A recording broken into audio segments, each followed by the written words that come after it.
Hello everyone, story teller Shivani में आपका स्वागत है। आज की इस वीडियो में हम बात करेंगे लॉन्ग वॉक टू फ्रीडम के बचे हुए सारे क्वेश्चंस के बारे में। प्रीवियस क्वेश्चंस की वीडियो देखने के लिए आप आई बटन पर क्लिक कर सकते हैं। तो चलिए शुरू करते हैं। हमारा पहला क्वेश्चन है, what twin obligations does Mandela mention? कि उन्होंने दो कर्तव्यों के बारे में कहा था एक्सट्रैक्ट में, तो वे दो कर्तव्य क्या थे? तो मंडेला ने ये मेंशन किया था कि हर इंसान के दो कर्तव्य होते हैं, ड्यूटी होती है। पहला अपनी फैमिली के लिए, अपने पेरेंट्स के लिए, अपनी वाइफ के लिए और अपनी चिल्ड्रन के लिए उनकी ड्यूटी, और दूसरा अपनी कम्युनिटी, अपने लोग और अपने देश के लिए उनकी ड्यूटी। तो हमारा आंसर है, Mandela mentions that every man has twin obligations. The first is to his family, parents, wife and children, and the second is to his community, his people and his country. हमारा second question है, what did being free mean to Mandela as a boy and as a student? How does he contrast these transitory freedoms with the basic and honorable freedoms? यानी Mandela के लिए जब वो एक लड़के थे तब फ्रीडम का मतलब क्या था, और जब एक स्टूडेंट थे तब फ्रीडम का मतलब क्या था, और उन्होंने कैसे ट्रांजिटरी फ्रीडम्स यानी जो क्षणिक आजादी होती है, जो कुछ देर के लिए ही रहती है, उस आजादी और बेसिक और ऑनरेबल आजादी के बीच में क्या अंतर पाया। तो हमारा आंसर है कि मंडेला के लिए डिफरेंट स्टेज में आजादी का मतलब डिफरेंट था। जब वो एक लड़के थे तो उनमें आजादी की कोई भूख नहीं थी, क्योंकि उन्हें लगता था कि वे आजाद ही पैदा हुए हैं, हर जगह घूम सकते हैं, अपनी झोपड़ी के बाहर घूमते थे, नदी में तैरते थे। फिर जब वो स्टूडेंट हुए तो उन्होंने फील किया कि नहीं, उनकी आजादी जो थी वो एक इल्यूजन थी, वे जहां चाहे वहां नहीं जा सकते, जो मन वो पढ़ नहीं सकते, तो उन्हें उस समय ऐसी आजादी चाहिए थी। लेकिन फिर बाद में उन्हें इन क्षणिक आजादियों और असली आजादी में अंतर पता चला। उन्हें पता चला कि उनकी आजादी जो है सिर्फ उन तक लिमिटेड नहीं थी, बल्कि उन्हें अपने देश, अपने सोसाइटी के लिए आजादी चाहिए थी। उन्हें बेसिक और ऑनरेबल फ्रीडम चाहिए थी, जिसमें कि वे अपनी पोटेंशियल को अचीव कर सके, यानी लाइफ में जितना बेस्ट अपना दे सकते हैं वो करे, पैसे कमाए, शादी करे, फैमिली बनाए और इस लॉफुल लाइफ में कैद नहीं हो। तो हमारा आंसर है, for Mandela freedom had different meanings at different stages. As a boy, Mandela was not hungry to be free because he felt he was born free. But he came to know that his boyhood freedom was an illusion, and at first, as a student, he wanted those transitory freedoms for himself, such as being able to stay out at night, reading what he liked, etc. Mandela builds the contrast between these two freedoms by stating that the transitory freedoms he wanted were limited to him, whereas the honorable freedoms had to do more with his and his people's position in the society. The basic and honorable freedom included the freedom of achieving his potential, earning his keeps, freedom of marrying and having a family, the freedom not to be obstructed in a lawful life. हमारा next question है, does Mandela think the oppressor is free? Why not? क्या Mandela को लगता था कि जो उत्पीड़न कर रहे हैं, जो ये रेशियल डिस्क्रिमिनेशन कर रहे हैं, वो आजाद हैं? अगर लगता था तो क्यों, और अगर नहीं लगता था तो क्यों?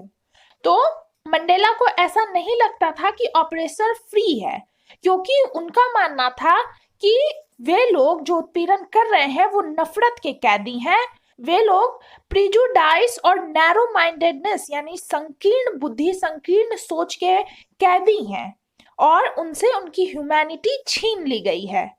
तो हमारा आंसर है, Mandela does not feel that the oppressor is free because he thinks an oppressor is a prisoner of hate, trapped behind the bars of prejudice and narrow-mindedness.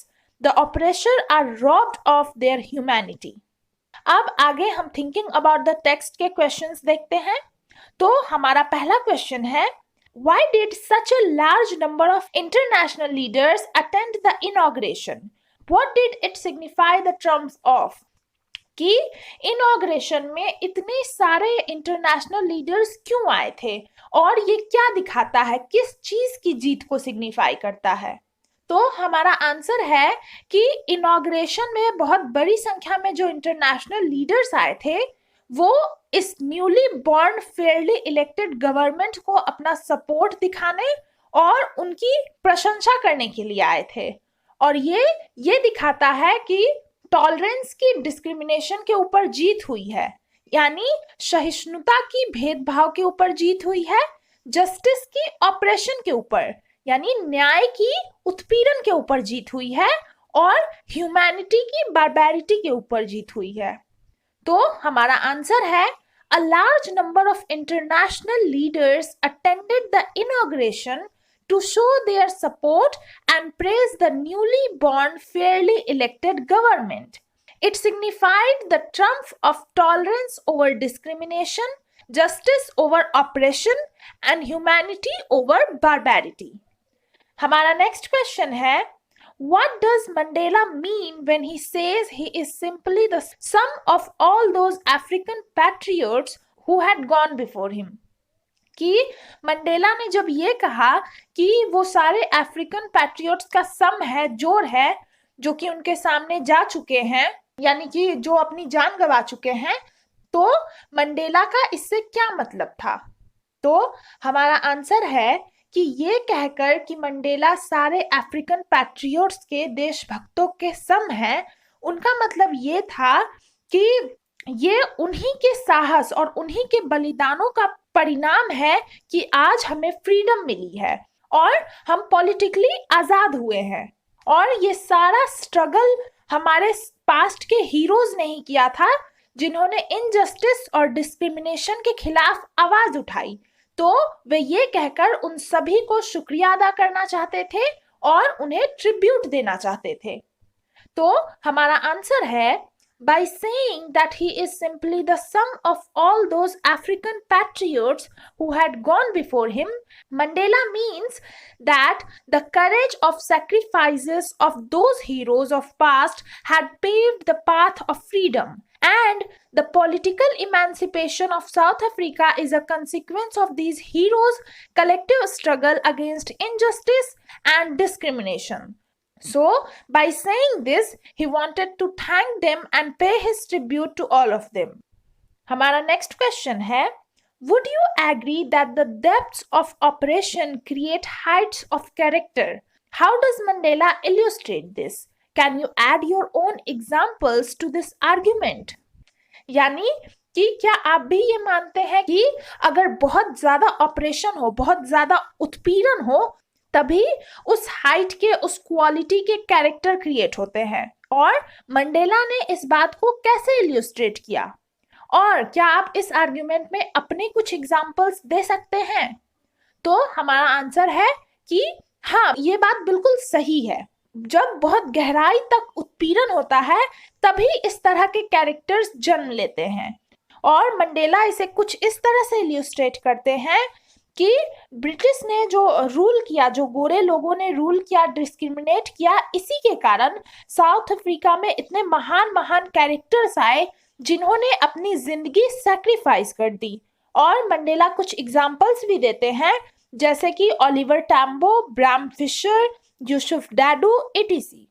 अब अगर बात करें हम अपने एग्जाम्पल की, तो हमारी कंट्री भी ऐसे एग्जाम्पल से भरी हुई है। जैसे गांधी जी महात्मा नहीं बनते अगर हमें ब्रिटिश के द्वारा, अंग्रेजों के द्वारा उत्पीड़ित नहीं किया जाता। तो इंडिया में भी ऐसे ही बहुत महान कैरेक्टर्स हुए हैं, जैसे कि भगत सिंह, लाल बहादुर शास्त्री, लाला लाजपत राय, चंद्रशेखर आजाद और भी बहुत सारे। लेकिन जब आज हम सब फ्री हैं, हमारे ऊपर किसी तरह का उत्पीड़न नहीं हो रहा, तो ऐसा एक भी पॉलिटिकल लीडर नहीं है जिसमें इस तरह की क्वालिटीज हो, जिसका इस तरह का कैरेक्टर हो। तो हमारा आंसर है, it is definitely true that the depths of operation create Heights of character. Mandela illustrates this by giving examples of great heroes of South Africa who sacrificed their lives, Probably the oppression of British rule created men of such characters. Mandela gave some examples as well, such as Oliver Tambo, Bram Fisher, Yusuf Dadu, etc. Our country is also full of such examples. Gandhiji would not have become a Mahatma if he had not faced the oppression of the British. India had the great characters like Bhagat Singh, Lal Bahadur Shastri, Lala Lajpat Rai, Chandrasekhar Azad, and many more. And in today's time, when we all are free, it is impossible to find a single political leader of such height of character or quality. हमारा next question है, how did Mandela's understanding of freedom change with age and experience? कि Mandela की जो आजादी को समझने की क्षमता थी वो उम्र और एक्सपीरियंस के साथ कैसे चेंज होती गई? तो हमने देखा कि उम्र और एक्सपीरियंस के अनुसार ही अंत में मंडेला ने फ्रीडम का रियल मीनिंग समझा। जब वो एक यंग बॉय थे तो उन्हें लगता था कि वे फ्री ही पैदा हुए हैं। फिर जब वो स्टूडेंट बने तो उन्हें सिर्फ अपने लिए आजादी चाहिए थी और उन्हें बस ये आजादी चाहिए थी कि जो उनका मन आए वो कर सके। लेकिन फिर जब वो और बड़े हुए तब उन्हें समझ आया कि ये जो ट्रांजिटरी फ्रीडम्स थी, जो क्षणिक आजादी थी, ये लिमिटेड थी, जबकि जो बेसिक और ऑनरेबल फ्रीडम थी वो पूरे देश के लिए थी, पूरी सोसाइटी के लिए थी। और उस फ्रीडम का मतलब था लॉफुल लाइफ में नहीं बंधना और फियर और प्रिजुडाइज से आजादी पाना। तो हमारा आंसर है, with age and experience Mandela understood the real meaning of freedom. As a young boy, he thought that he was born free. Then, as a student, he wanted freedom only for himself. Then, as a student, he wanted to do everything according to his own will. He wanted freedom only for himself. But then he grew older and understood that the transitory freedoms were only limited to him, whereas the basic and honorable freedom had to do more with his and his people's position in society.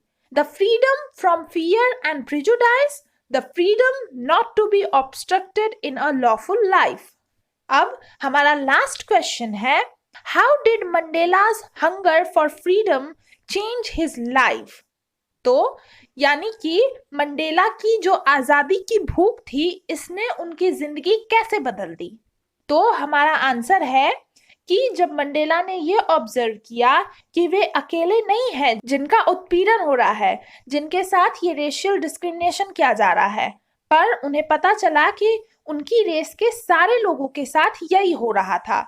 और तब इस चीज ने उन्हें restless बना दिया और जो उनकी आजादी की भूख थी वो उनके लोगों की आजादी की भूख में चेंज हो गई और नॉन रेशियल सोसाइटी की इस डिजायर ने उन्हें एक वर्चुअस और सेल्फ सैक्रिफाइसिंग मैन में तब्दील कर दिया।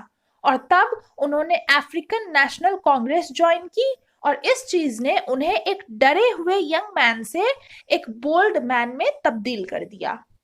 तो हमारा आंसर है, when Mandela observed that he is not alone, but the people of his race are also victims of racial discrimination, this made him restless, and the hunger for his own freedom turned into the hunger for the freedom of his people. This desire of a non-racial society transformed him into a virtuous and self-sacrificing man. Thus, he joined the African National Congress and this changed him from a frightened young man into a bold man. तो I hope आपको video पसंद आई होगी। अगर आप इन सारे questions के PDF चाहते हैं तो लिंक डिस्क्रिप्शन में है। Thank you.